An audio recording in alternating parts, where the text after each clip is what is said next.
Good morning students. तो मेरा नाम है आरती त्यागी और आज मैं आपके लिए 9th क्लास की साइंस की नई सीरीज स्टार्ट कर रही हूँ। और इस सीरीज को हम स्टार्ट कर रहे हैं केमिस्ट्री के फर्स्ट चैप्टर से, जिसका नाम है मैटर इन अवर सराउंडिंग्स।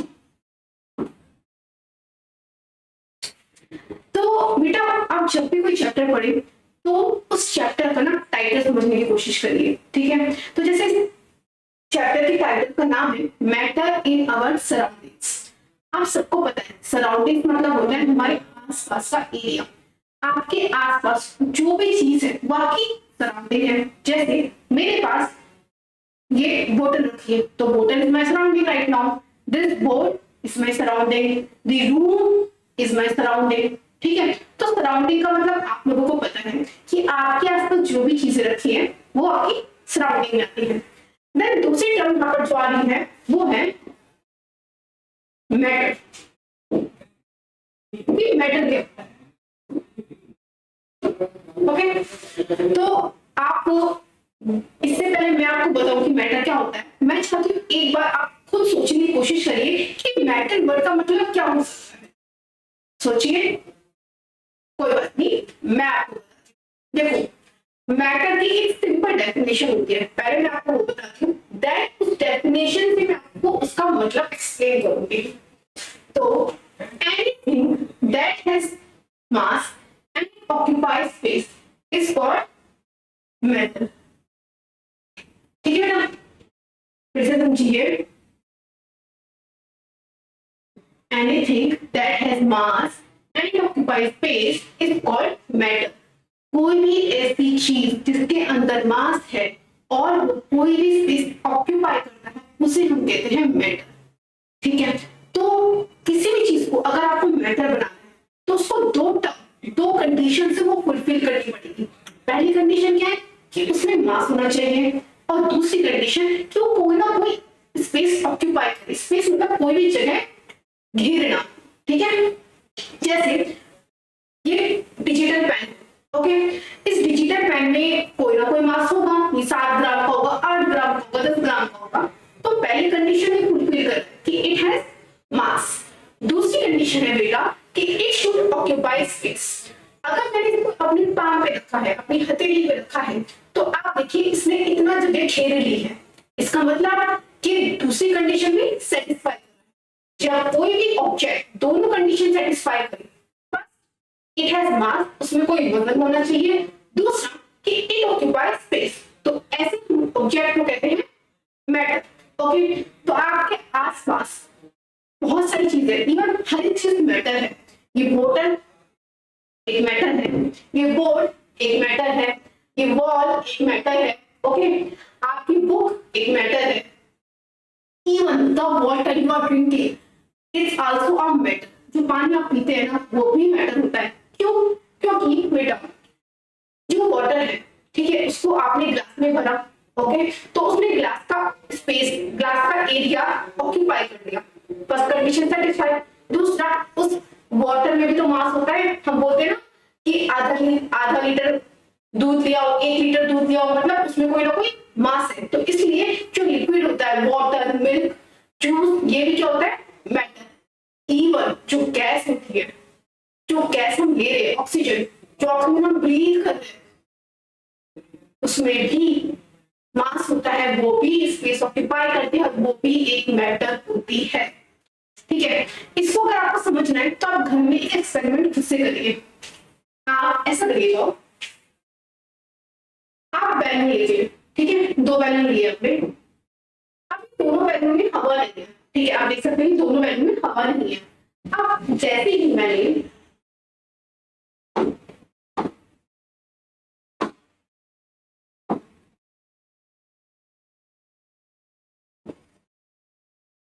ठीक है, अब जैसे ही मैंने एक बैलून में हवा भरी और उसको दूसरे साइड डाला, तो जो दूसरा साइड है थोड़ा फ्लिट हो गया। क्यों? क्योंकि एयर की वजह से उस बैलून के अंदर वजन आ गया। जब भी कोई चीज भारी होती है तो झुक जाती है। तो ये बैलून का जो एरिया है, बैलून की मास की वजह से ये चीज, ये साइड झुक गई है। इसका मतलब कि इसके अंदर मास है।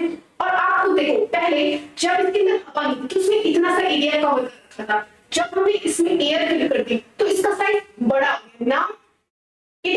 ऑक्यूपाई लार्ज साइज, ठीक है, तो वो ज्यादा एरिया ऑक्यूपाई कर रहा है। इसका मतलब कि एयर भी क्या होती है, एक मेटल, बिकॉज उसके अंदर मास भी होता है और वो स्पेस को ऑक्यूपाई भी करती है, ठीक है। तो pen, paper, board, water, air, everything is metal, ठीक है। तो हम इस जो हम चैप्टर पढ़ रहे हैं इसका हम बेसिक समझ चुके हैं कि हमें किसके बारे में पढ़ना है, मैटर के बारे में, और हमारे आसपास जो भी चीज है जिसमें मास होता है और जो स्पेस को ऑक्यूपाई करती है वो होती है मैटर। अब आगे बढ़ते हैं।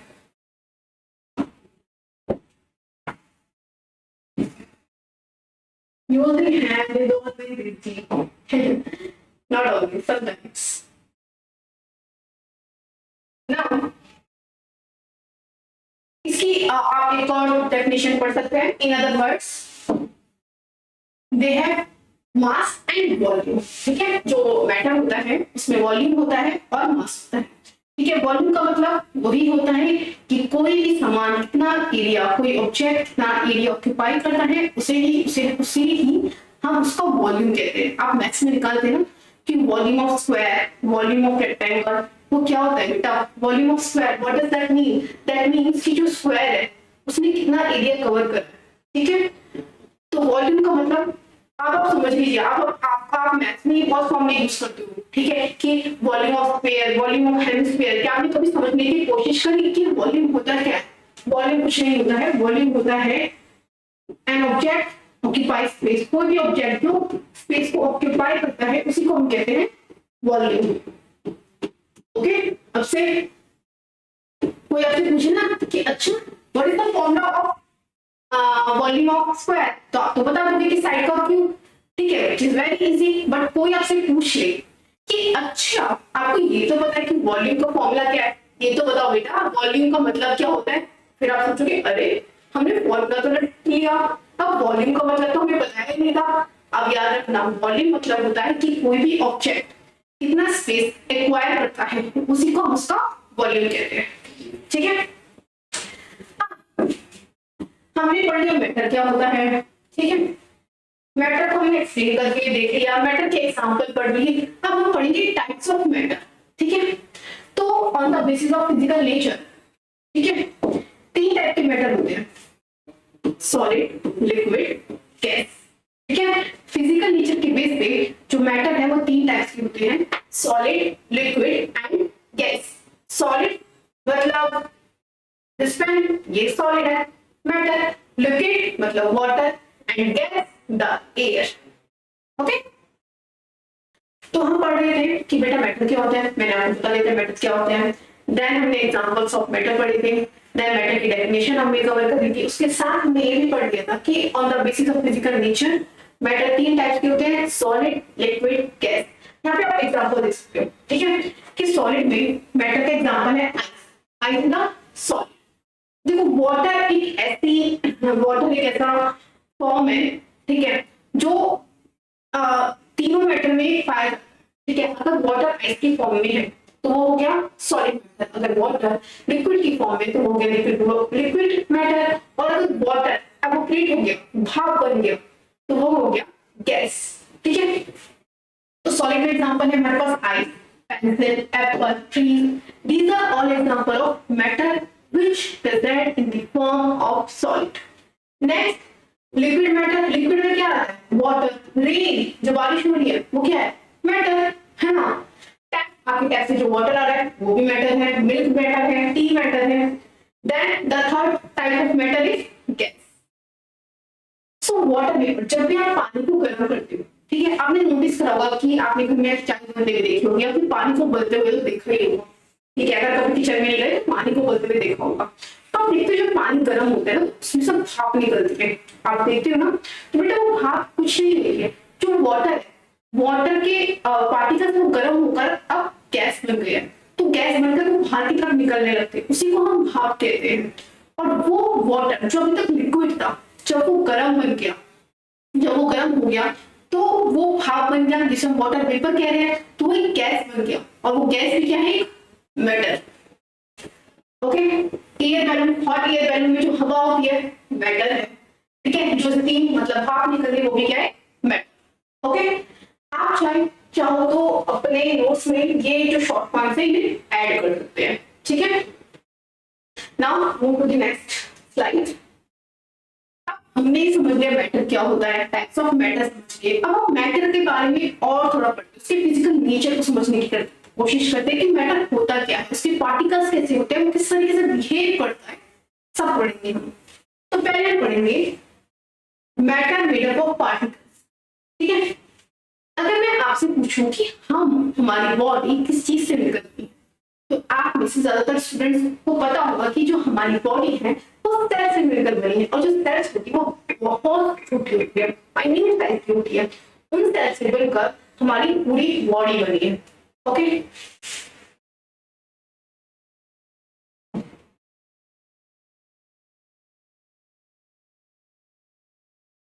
ठीक है, तो आप लोगों को पता है कि सेल से मिलकर हमारी बॉडी बनी है। इसी तरीके से जो मैटर है, मैटर मतलब ये मैटर क्या, कोई ऑब्जेक्ट है ना, तो ये भी तो किसी पार्टिकल से मिलकर बना होगा। तो जो पार्टिकल्स होंगे उनका साइज कितना छोटा होगा, ये जानने के लिए साइंटिस्ट ने अलग अलग स्टडी करी, ठीक है। फिर विद द टाइम ये पाया गया कि जो पार्टिकल्स है जिनसे पूरा मैटर बना है उनका साइज बहुत छोटा होता है, इतना माइन्यूट होता है कि जिसको आप देख ही नहीं सकते। आप अपनी नेकेड आई से, मतलब सिर्फ आंखों से आप उसको नहीं देख सकते। अगर आपको मैटर के पार्टिकल को देखना है, ठीक है, तो आपको इलेक्ट्रॉन माइक्रोस्कोप की जरूरत पड़ेगी, जो बहुत हाई एडवांस माइक्रोस्कोप होता है, उसी में आप पार्टिकल्स को देख सकते हो, वो इतने छोटे होते हैं, ठीक है। बट आप पार्टिकल्स को नहीं देख सकते, आप जाके माइक्रोस्कोप खरीद के नहीं लाओगे बिकॉज इट्स एक्सपेंसिव। बट आप घर में ऐसे डिफरेंट एक्सपेरिमेंट परफॉर्म कर सकते हैं जिससे आपको ये बिलीव हो जाएगा कि हाँ, मैम जो कह रही है कि मैटर जिस पार्टिकल से मिलकर बना है उस पार्टिकल का साइज बहुत छोटा है। देखिए, ये आपके एनसीईआरटी से ही मैंने ये फिगर ली है, एनसीईआरटी में आपको ये एग्जांपल दे रखा था एक्टिविटी। तो आप क्या करिए, आप ऐसे कर सकते हैं, आप 100 ml वाटर लीजिए, ठीक है, मतलब एक कटोरी में पानी ले लो, खत्म, सिंपल। उस कटोरी में के पानी में आप 1 चम्मच या फिर 4-5 ड्रॉप्स इंक की डाल दो। पेन की इंक होती है ना, उसकी इंक की आपने ड्रॉप डाल दी, तो आप देखेंगे कि वो जो वाटर है वो पूरा पिंक कलर का हो गया। वो जो वाटर है पूरा पिंक कलर का हो गया। अब उस वाटर को आप दूसरे किसी जग में डालिए, अभी भी पिंक कलर का है, फिर आपने दूसरे जग में डाला, अभी भी पिंक कलर का है।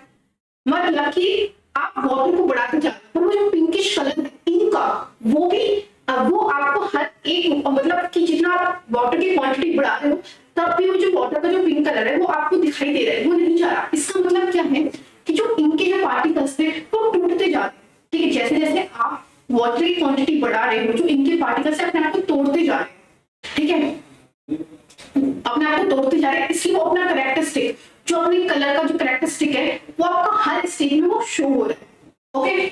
तो मतलब पार्टिकल्स इतने छोटे होते हैं कि आप उनको ब्रेक डाउन करते जाते हैं, वो अपने आप को ब्रेक डाउन करते जाते हैं और पूरे वाटर में से फैल देते हैं। आप यहाँ पे लिखा हुआ है, this experiment shows that 2 crystal of potassium permanganate. मैंने आपको इंक्रीडिएंट इसलिए कहा क्योंकि ये जो एक्सपेरिमेंट हुआ है वो एक केमिकल के यूज से हुआ जिसका नाम है पोटेशियम परमैंगनेट। अब आपके पास वो केमिकल नहीं होगा, इसलिए मैंने आपको बोला क्या इनसे भी ये एक्सपेरिमेंट घर में खुद से परफॉर्म कर सकते हैं, ठीक है। तो आपने जो इस एक्सपेरिमेंट में क्या हो रहा है कि थोड़ा सा जैसे नमक होता है ना आपका, ऐसे ना नमक के दानों के बराबर ना कुछ एक केमिकल है पोटेशियम परमैंगनेट, उसका वो पिंक कलर का होता है, ठीक है। तो उन्होंने उसके दाने लिए उस दानों को उन्होंने जो वाटर में डाला, जब वो 1000 लीटर वाटर में डाले, मतलब एक तरीके से आपकी जो घर की टंकी है ना, घर में जो टंकी होती है उसमें कितना सारा पानी होता है, इसमें है ना जो आपके रूफ टॉप पे जो टंकी रखी होती है उसमें भी अगर आप 4-5 दाने डालोगे ना पोटेशियम परमैंगनेट के, तब भी वो पूरी टंकी का पानी पिंक कलर का हो जाएगा। क्यों? क्योंकि वो जो पोटेशियम परमैंगनेट के जो दाने हैं वो टूटे बहुत ज्यादा टूट जाते हैं और पूरे पानी में फैल जाते हैं। ये एक्सपेरिमेंट ये दिखा रहा है कि मैटर का साइज कितना छोटा हो सकता है, वो कितना ज्यादा ब्रेक डाउन कर सकते हैं, पार्टिकल मैटर के पार्टिकल का साइज कितना छोटा हो सकता है, कितना ज्यादा ब्रेक डाउन हो सकता है, okay. So we conclude that there must be millions of teeny particles in just one crystal of potassium permanganate. Potassium permanganate की एक दाने भर में भी मिलियंस ऑफ पार्टिकल्स हो सकते हैं, मतलब एक छोटा सा दाना मिलियंस पार्टिकल्स से मिलकर बनता है। ये एक्सपेरिमेंट 2 प्रूव करता है कि जो मैटर है उसके जो पार्टिकल का साइज है वो बहुत छोटा है, which keep on dividing themselves into smaller and smaller particles. The particles of matter are very small. They are very small beyond our imagination. इतने छोटे हैं जिसको आप इमेजिन भी नहीं कर सकते, इतने छोटे होते हैं मैटर के पार्टिकल्स। ओके, हमने क्या क्या पढ़ा है, रिकॉल करते हैं, active recalling, active recalling, active recalling. First we read what is matter, matter की डेफिनेशन पढ़ी, जल्दी जल्दी अपने मन में रिवाइज कर लीजिए। क्या थी मैटर की definition? Anything that occupy space and has mass is called matter. और कोई भी ऐसी चीज जो मास को ऑक्यूपाई करती है, सॉरी मास को ऑक्यूपाई करने के लिए मैंने आपको एक टर्म बताई थी, उसे क्या कहते हैं, जल्दी बताइए, वॉल्यूम। यस, तो हम ये पढ़ चुके हैं कि मैटर की डेफिनेशन क्या होती है। ठीक है, मैटर के एग्जांपल्स हमने पढ़े, देन हमने टाइप्स ऑफ मैटर पढ़ा। कितने टाइप्स के मैटर होते हैं बताइए? 3 टाइप के, solid, liquid and gas. Then हमने उसके नेचर के बारे में पढ़ा। मैटर के नेचर में हमने सबसे पहले क्या पढ़ा कि मैटर पार्टिकल से मिलकर बने और उन पार्टिकल का साइज बहुत छोटा होता है। अब हम चलते हैं नेक्स्ट स्लाइड पे। अब हम पढ़ेंगे मैटर के बारे में दूसरी एक नई चीज, नई इंफॉर्मेशन। वो चीज है particle of matter have space between them. ठीक है, मैटर पार्टिकल से मिलकर बना है। इससे पहले वाली स्लाइड में मैंने आपको एक्सप्लेन कर दिया। ओके, तो मैटर अगर पार्टिकल से मिलकर बना है तो क्या उन पार्टिकल के बीच में स्पेस होता है? चलिए जानते हैं। ठीक है, मैटर 3 टाइप के होते हैं, सॉलिड, लिक्विड, गैस। ठीक है, जो सॉलिड में जो पार्टिकल्स होते हैं ना वो काफी क्लोज टाइटली पैक होते हैं, इस तरीके से होते हैं। मैटर के जो सॉलिड जो मैटर होता है उसमें जो पार्टिकल्स होते हैं वो बिल्कुल क्लोजली टाइटली पैक होते हैं। बट लिक्विड में जो मैटर होते हैं उनके बीच में गैप होता है, आप देख सकते हैं, है ना। और जो गैस में जो मैटर वो पार्टिकल्स होते हैं उनके बीच में तो काफी गैप होता है।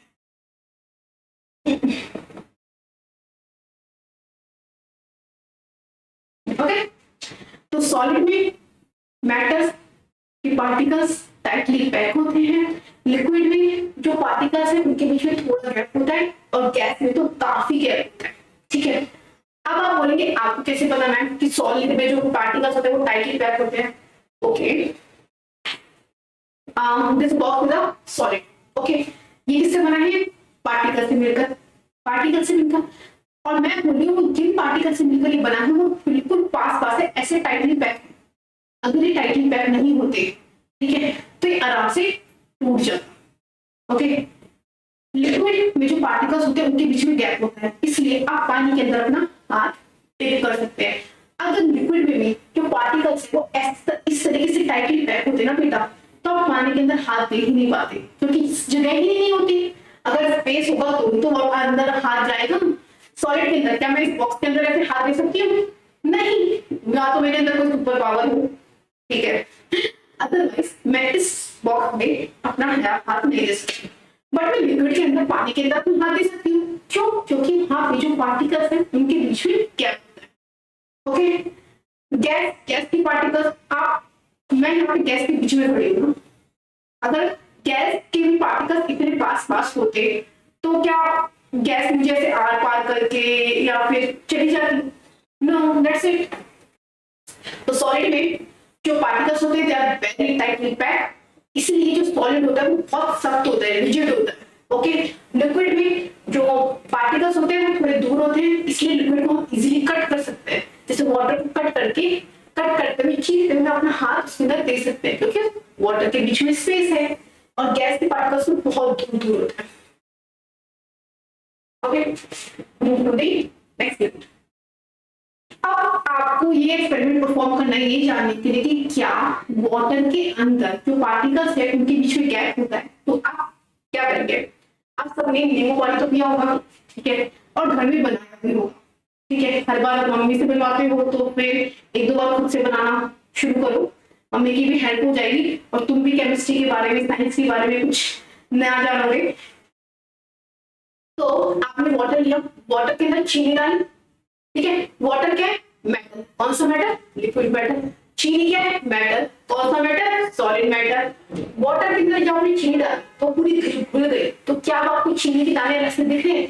नहीं, क्योंकि जो वाटर के बीच में जो गैप था ना, चीनी के दाने उस गैप में चले गए, इसलिए आपको वाटर के अंदर चीनी के दाने दिखेंगे नहीं। ठीक है, क्या सॉलिड में क्या मैं इसके अंदर चीनी बोल सकती हूँ? नहीं, क्योंकि ये सॉलिड है। पार्टिकल्स इतने क्लोज है कि चीनी के दाने को अंदर कोई स्पेस ही नहीं मिलेगा, तो मैं इसके अंदर चीनी के दाने नहीं खोल सकती, पर मैं पानी के अंदर चीनी के दाने खोल सकती हूँ, क्योंकि चीनी के जो दाने हैं वो वाटर में जो पार्टिकल्स है उनके बीच में जो स्पेस होता है वो वहां पर जाकर बैठ जाते हैं। तो ये बहुत अच्छा एग्जांपल है ये समझने का कि वाटर में जो पार्टिकल्स है उनके बीच में स्पेस होता है, सॉलिड में जो पार्टिकल्स है उनके बीच में बिल्कुल स्पेस नहीं होता, और गैस में जो पार्टिकल्स है वो काफी दूर दूर होते हैं एक दूसरे से। ठीक है, we saw that particles of sugar, salt, detol, potassium, permanganate got evenly distributed। मतलब आप कुछ भी कर सकते हो, चीनी को मिला लो पानी में, नमक को मिला लो, डिटॉल को मिला लो, पोटेशियम परमैंगनेट को मिला लो, हर एक चीज पानी में घुल जाती है। क्यों? When we make the copy particles of one type of matter get into the space between the particles of other, क्योंकि एक टाइप के पार्टिकल्स दूसरे टाइप के मैटर के अंदर चले जाते हैं, तो वहां पे क्या होता है? स्पेस। ओके, आप देखो जैसे पार्टिकल्स ऑफ वाटर, ठीक है, इसमें हमने सॉल्ट डाला, सॉल्ट को स्टिर करा तो घुल गए, क्योंकि जो सॉल्ट पार्टिकल्स है वो वाटर में वाटर के पार्टिकल्स के बीच में जो स्पेस है वहां पे जाकर बैठ गए हैं।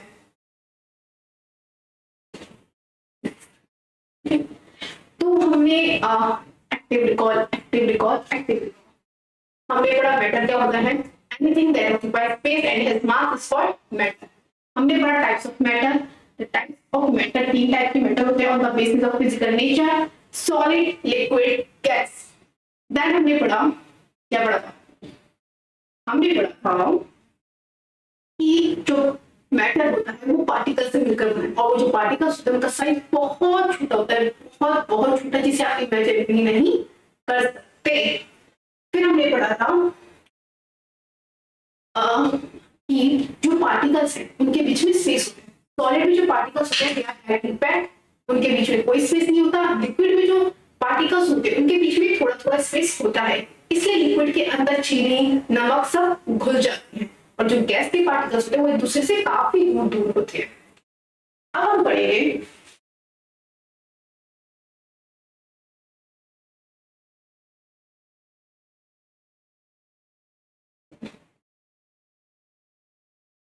ठीक है, अब पढ़ेंगे particle of matter are continuously moving.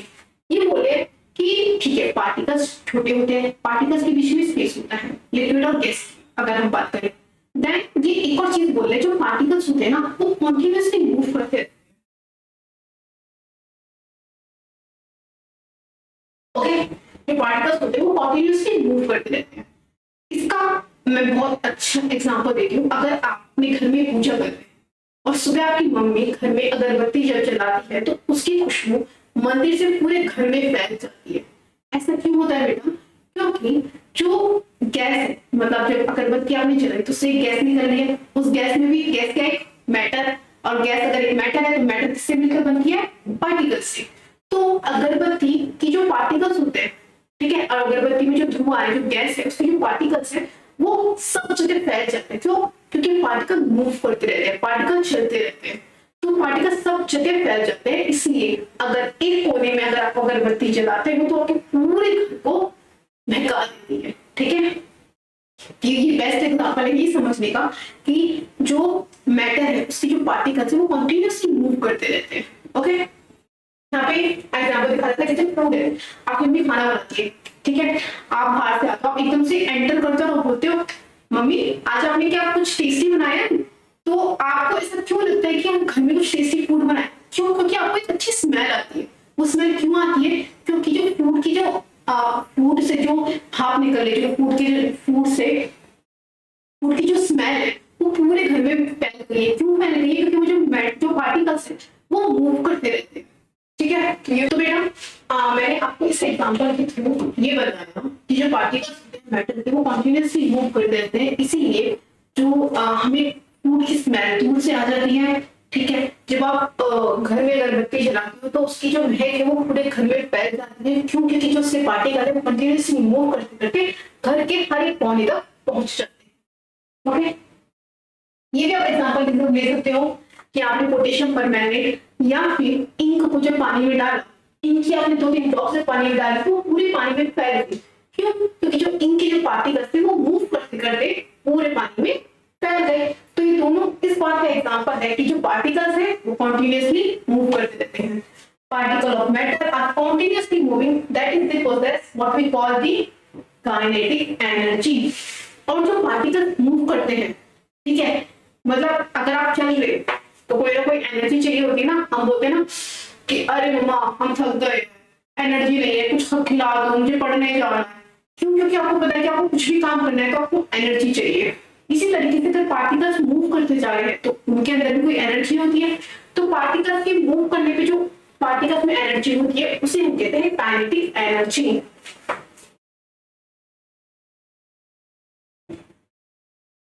Okay, kinetic energy की डेफिनेशन आप अपने नोट्स में लिख लीजिए। ये पार्टिकल, जैसे पार्टिकल है ये मूव कर रहा है, ये पार्टिकल है मूव कर रहा है, ये पार्टिकल है मूव कर रहा है। तो ये मूव करने पे जो एनर्जी इन पार्टिकल में होती है उसे हम कहते हैं kinetic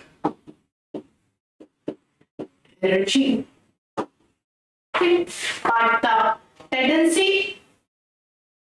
The tendency of a moving particle which possess some energy, that energy is called kinetic energy. Particle of matter are continuously moving, continuously move कर रहे हैं। क्यों move कर रहे हैं? They possess what we call kinetic energy. Continuously move इसलिए कर पा रहे हैं क्योंकि उनके अंदर एनर्जी है, उस एनर्जी को हम कहते हैं kinetic energy। Okay, kinetic energy के साथ ना बेटा एक चीज है, जब भी आप टेम्परेचर बढ़ाते हो तो काइनेटिक एनर्जी और बढ़ती है ना। जैसे जब आपने देखा होगा कि जब आप पानी को, ठीक है, पानी को आप हल्के आंच पे रखो तो पानी आराम आराम से उबलता है, कि आराम आराम से वो गर्म हो रहा है। एकदम से आप जो आप आग है या फिर आग है या फिर गैस है, गैस को फुल कर दो, ठीक है, आग को तेज कर दो तो एकदम से पानी बनने लगता है। क्यों बनने लगता है? क्योंकि पार्टिकल्स बहुत तेज तेज मूव करने लगते हैं। ओके, जैसे आप टेम्परेचर रेज करते हो तो पार्टिकल्स बहुत तेज तेज मूव करने लगते हैं। ओके, तो अगर टेम्परेचर ज्यादा है, टेम्परेचर अगर ज्यादा है तो काइनेटिक एनर्जी ज्यादा होगी या कम होगी? ज्यादा होगी। टेम्परेचर अगर ज्यादा है तो काइनेटिक एनर्जी बेटा ज्यादा होगी, और टेम्परेचर अगर कम है तो काइनेटिक एनर्जी भी कम होगी। ठीक है, टेम्परेचर बढ़ा दोगे तो पार्टिकल्स जल्दी जल्दी जल्दी जल्दी जल्दी भागने लगेंगे, और टेम्परेचर को कम कर दोगे तो पार्टिकल्स सुस्त हो जाएंगे, थोड़ा आराम से मूव करेंगे। मूव जरूर करते रहेंगे बट आराम से मूव करेंगे।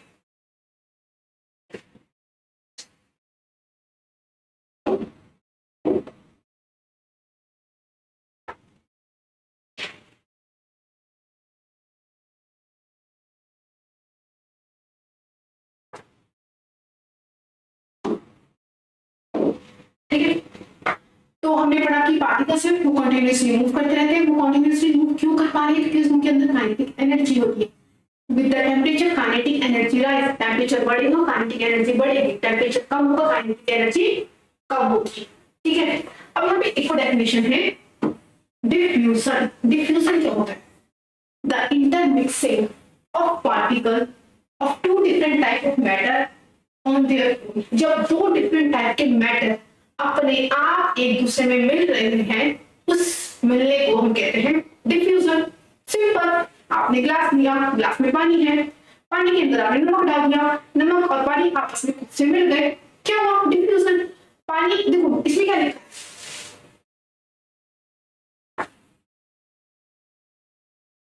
इसमें क्या लिखा है? Two different types of matter, कि अगर एक सॉलिड है तो दूसरा लिक्विड है, अगर एक लिक्विड है तो दूसरा गैस है। ठीक है, जैसे पानी क्या है? लिक्विड, और सॉल्ट क्या है? सॉलिड। तो दो डिफरेंट टाइप के मैटर जब आपस में मिल रहे हैं अपने आप, तो उस इंटरमिक्सिंग को हम कहते हैं डिफ्यूजन। That's it. ओके, तो डिफ्यूजन की डेफिनेशन के साथ याद करेंगे, the intermixing of particles of two different types of matter on their own, the intermixing of particles of two different types of matter on their own is called diffusion.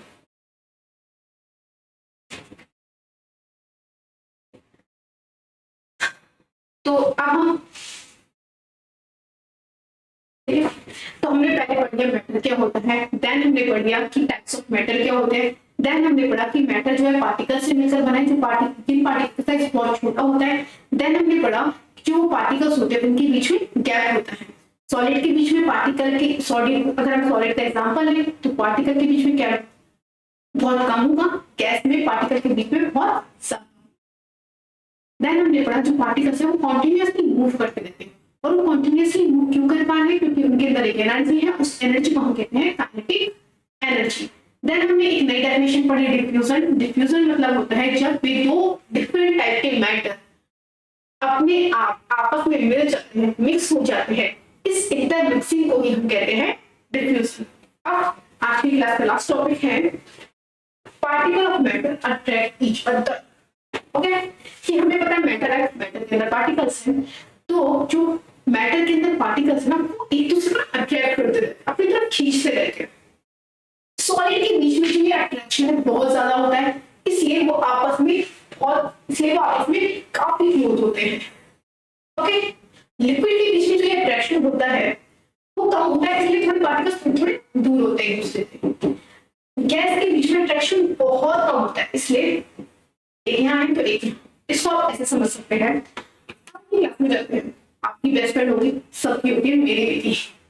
तो हमको जब भी हम अपनी क्लास में एंटर करते हैं ना, तो हमें ऐसा होता है कि यार अपनी बेस्ट फ्रेंड के साथ बैठने को मिल जाए बस, और क्या चाहिए, ठीक है।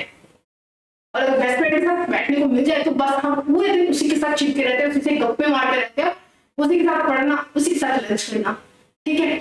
तो आप दोनों के अंदर बॉन्डिंग बहुत अच्छी थी, इसलिए आप साथ में ही बैठे रहते थे। इसी तरीके से सॉलिड के जो पार्टिकल्स है हमेशा चिपके रहते हैं दूसरे से, ठीक है। वही अगले दिन आपकी बेस्ट फ्रेंड से आपकी लड़ाई होगी, तो आप क्या करोगे, आज आप वहां दोनों साथ में बैठे थे तो आप एक सीट पे बैठोगे, तो दो आपकी दूसरी सीट पे जाकर बैठ जाएगी, तो मतलब लिक्विड के पार्टिकल्स की थोड़ा गैप, और आपकी कोई दोस्त जिससे आपकी बहुत बुरी वाली लड़ाई हुई, तो अगर आप इस कोने में बैठोगे तो जाकर इस कोने में बैठ जाएंगे, तो अट्रैक्शन बहुत ही दूर हो गया, ठीक है। तो जो सॉलिड के पार्टिकल्स है उनके बीच में अट्रैक्शन बहुत ज्यादा होता है, इसलिए वो बिल्कुल पास पास रहते हैं। लिक्विड के पार्टिकल्स के बीच में अट्रैक्शन थोड़ा कम होता है, इसलिए वो थोड़े दूर दूर होते हैं। और गैस के पार्टिकल्स के बीच में अट्रैक्शन ना के बराबर होता है, इसलिए वो एक पार्टिकल ना हो तो दूसरा पार्टिकल ना हो।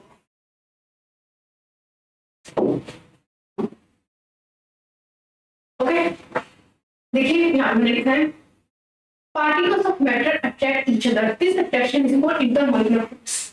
जो मैटर के जो पार्टिकल्स है अपने आप को एक दूसरे से अट्रैक्ट करवाते रहते हैं, एक दूसरे के पास जाते रहते हैं, इस अट्रैक्शन को ही हम कहते हैं intermolecular force. The attraction between the particles of matter is called intermolecular force. Okay, याद करिए मेरे साथ, the attraction between the particles of matter is called intermolecular force। In matter के पार्टिकल्स के बीच में जो अट्रैक्शन होता है उसको हम इंटरमोलिकुलर फोर्स कहते हैं, ठीक है। In solid the intermolecular force are strong, solid के बीच में इंटरमोलिकुलर फोर्स बहुत स्ट्रॉन्ग होता है,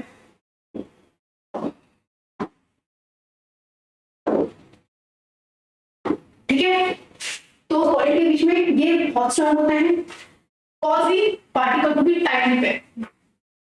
सॉलिड के पार्टिकल्स के बीच में इंटरमॉलिक्यूलर फोर्स बहुत ज्यादा स्ट्रॉन्ग है, इसलिए जो पार्टिकल्स है वो टाइटली पैक रहते हैं, बिल्कुल ऐसे पैक रहते हैं, and they have a fixed shape. इसमें मैं अभी आउट लिक्विड है वीकर इंटरमॉलिक्यूलर, जो लिक्विड होते हैं इसमें जो इंटरमॉलिक्यूलर फोर्स होता है थोड़ा वीक होता है, and guys have the weakest, और गैस में तो सबसे वीक होता है इंटरमॉलिक्यूलर फोर्स।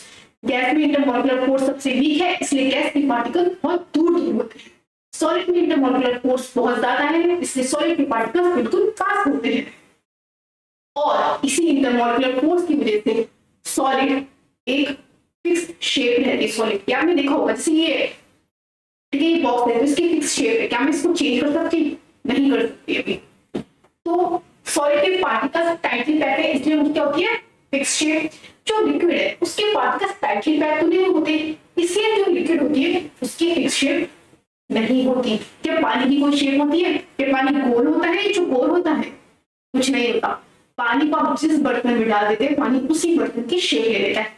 आज आपने पानी को गिलास में डाला तो उसने गिलास की शेप ले ली, पानी को आपने कटोरी में डाला तो उसने कटोरी की शेप ले ली। ओके, और गैस की भी कोई शेप नहीं होती है क्योंकि गैस के पार्टिकल्स भी बहुत दूर दूर होते हैं। गैस अगर रूम में फिल है तो उसने रूम की शेप ले ली, है ना। सिमिलरली जो सॉलिड लिक्विड गैस में से किसकी फिक्स शेप होती है बताइए? सॉलिड की। Okay, solid have fix shape. Why? Because they have the strongest intermolecular force. Particles अपने पास होते हैं कि उनको आप उनकी शेप आप चेंज ही नहीं कर सकते। जो सॉलिड होते हैं उनका वॉल्यूम भी फिक्स होता है, उनकी जो एरिया वो घेरते हैं वो वॉल्यूम फिक्स होता है कि मैंने इस रॉक को अपने हाथ में रखा तो ये वॉल्यूम क्या है? फिक्स है। लिक्विड में भी जो वॉल्यूम होता है वो फिक्स होता है, पर गैस में वॉल्यूम फिक्स नहीं होता है। अगर मैंने गैस को उठाकर यहाँ रखा तो यहाँ पर नहीं रहेगी, वो पूरे रूम में फैल जाएगी, जिसका मतलब कि गैस का वॉल्यूम फिक्स नहीं होता है। वॉल्यूम मतलब कि उसने कितना स्पेस ऑक्यूपाई करा है। क्या कभी आप गैस को बांधे रख सकते हो? नहीं बांधे रख सकते, वो सब जगह फैल जाएगी। मैंने बोला ये ऑक्सीजन है, मैंने इसको हाथ में पकड़ दिया, वो यहीं पर है, नहीं वो निकलकर पूरी जगह फैल जाएगी। तो गैस का कोई फिक्स वॉल्यूम नहीं होता है, लिक्विड का फिक्स वॉल्यूम होता है। मैंने लिक्विड को ग्लास में रखा तो वो ग्लास में ही रहेगा। सॉलिड का भी फिक्स वॉल्यूम होता है। Okay, solid have fixed shape and fixed volume, liquid has no fixed shape but fixed volume, gas have no neither fixed shape and not fixed volume.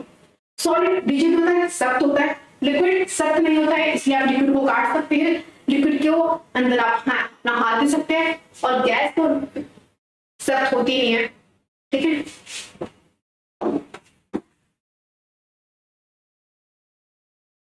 ये चीज याद रखिए। एमसीक्यू में क्वेश्चन आ जाते हैं आपके पेपर में कि नेम द मैटर। मैं आपसे क्वेश्चन पूछ रही हूँ, चलो इसको पहले आंसर करिए। Name the matter which have fixed shape, fixed volume. The answer is solid. Okay, name the matter which has fixed volume but not the fixed shape, and the answer is liquid. The last question is name the matter which has neither fixed shape nor fixed volume. नहीं उसकी fixed shape होती है, नहीं उसकी fixed volume होता है, ऐसे matter को हम कहते हैं गैस। ओके, पार्टिकल्स के बीच में जो अट्रैक्शन होती है वो जिस फोर्स की वजह से होती है, उस फोर्स का नाम क्या होता है? Intermolecular force. ओके, तो हम रिवीजन कर रहे हैं। मैं आपको चीज समझा चुकी हूँ, अब हम जल्दी से कोई रिवीजन कर लेते हैं, आज की क्लास को खत्म करते हैं, और कल इस क्लास का एक और वीडियो के साथ आपका ये चैप्टर हो जाएगा फिनिश। देखिए वीडियो, साइंस को समझते हुए करेंगे ना तो साइंस से बेस्ट सब्जेक्ट कोई नहीं है। साइंस एक ऐसे सब्जेक्ट है जिसमें हर एक चीज लॉजिकल होती है, कुछ रटना नहीं है, मजे से पढ़ते हुए चलिए, आपको बहुत मजा आएगा। ठीक है, आपको कुछ रटने की जरूरत नहीं पड़ेगी, आप रोज लेक्चर अटेंड करिए। मैं आपको बोल रही हूँ, आपको कुछ रटने की जरूरत नहीं पड़ेगी। ओके, आप मेरे साथ ही लेक्चर अटेंड करिए, दैट्स इट। आपको और कुछ करने की जरूरत नहीं पड़ने वाली है। ठीक है, जल्दी से हम रिकॉल कर लेते हैं। हमने पढ़ा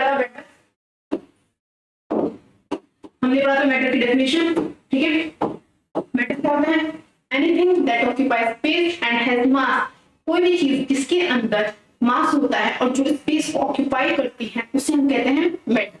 ठीक है, या फिर हम इसे ऐसे भी बोल सकते हैं कि anything that has mass and volume is called matter. फिर हमने पढ़ा था कि मैटर के टाइप्स कितने होते हैं। ठीक है, टाइप्स ऑफ मैटर हमने पढ़ा था सॉलिड, लिक्विड, गैस।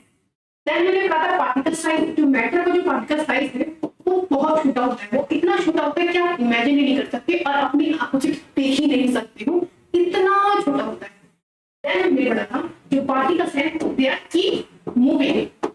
पार्टिकल्स जो कंटीन्यूअसली मूव कर रहे हैं, लगातार मूव करते रहते हैं, और वो अगर पार्टिकल्स लगातार मूव करते हैं इसका मतलब उनके अंदर कोई एनर्जी है, और उनके अंदर जो एनर्जी है उस एनर्जी को हम कहते हैं काइनेटिक एनर्जी।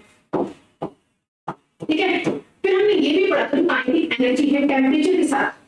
आप बताइए, अगर मैं टेम्परेचर बढ़ाऊंगी क्या काइनेटिक एनर्जी बढ़ेगी और घटेगी? यस, बिल्कुल सही। टेम्परेचर के बढ़ाने के साथ काइनेटिक एनर्जी बढ़ती है, और अगर आप टेम्परेचर को कम करोगे तो काइनेटिक एनर्जी कम होगी। देन हमने पढ़ा था डिफ्यूजन। क्या था डिफ्यूजन, जल्दी से रिकॉल करिए। The intermixing of two different matter on their own is called diffusion. जब भी दो डिफरेंट टाइप के मैटर अपने आप मिल जाते हैं, उस मिलने को हम कहते हैं डिफ्यूजन। ओके, देन हमने पढ़ा था कि जो पार्टिकल्स हैं उनके बीच में स्पेस होता है। सॉलिड के बीच में वो स्पेस बहुत कम होता है, लिक्विड के बीच में स्पेस थोड़ा होता है, और गैस के बीच में तो स्पेस बहुत ज्यादा होता है। इसका रीजन हमने पढ़ा, क्यों? क्योंकि जो सॉलिड है उनके बीच में जो पार्टिकल्स के बीच में अट्रैक्शन होता है वो सबसे ज्यादा स्ट्रॉन्ग होता है, और उस अट्रैक्शन को हम क्या कहते हैं? Intermolecular force. सॉलिड में इंटरमॉलिक्यूलर फोर्स सबसे स्ट्रॉन्ग होती है, लिक्विड में वीकर होती है, और गैस में वीकेस्ट होती है। ओके, फिर हमने पढ़ा जो सॉलिड है उसकी शेप फिक्स होती है, उसका वॉल्यूम फिक्स होता है। लिक्विड में शेप फिक्स नहीं होती बट वॉल्यूम फिक्स होता है, और गैस ना ही शेप फिक्स होती है और ना ही वॉल्यूम फिक्स होता है। तो आज की क्लास हम यहीं पे खत्म करते हैं। Thank you. आप इसी तरीके से अच्छे से पढ़ते रहिए। 9th और 10th को अच्छे से पढ़िए बेटा, बिकॉज 9th से आपका बेस बनना स्ट्रॉन्ग होता है। आप जितना टाइम 9th 11th 12th को दोगे उतना आपका फ्यूचर सिक्योर होगा, बिकॉज आप तब बेटर डिसीजन ले पाओगे कि आपको क्या करना है। कुछ भी करिए लाइफ में, डजंट मैटर, बट अपने बेस को, अपने एकेडमिक्स को थोड़ा स्ट्रॉन्ग बनाने की कोशिश करिए, बिकॉज ये एकेडमिक्स आपको डिसीजन मेकिंग में हेल्प करती है। ओके, मैं ये नहीं बोल रही हूँ कि हर एक बच्चा साइंटिस्ट, डॉक्टर, इंजीनियर बने, नहीं, आपको जो करना है करिए, जो करना है करिए, बट एकेडमिक्स में भी ध्यान दीजिए बेटा। ये एकेडमिक्स आपको डॉक्टर या इंजीनियर बनाने के लिए नहीं होती है, ये एकेडमिक्स होती है कि आप अपनी लाइफ में एक बेटर डिसीजन ले पाए, एक समझदार इंसान बन पाए, जो फ्यूचर में जो भी डिसीजन दे वो उसके लिए रिस्पॉन्सिबल हो। Okay, so thank you. आज की क्लास में यही खत्म करते हैं, एंड ऑल द बेस्ट।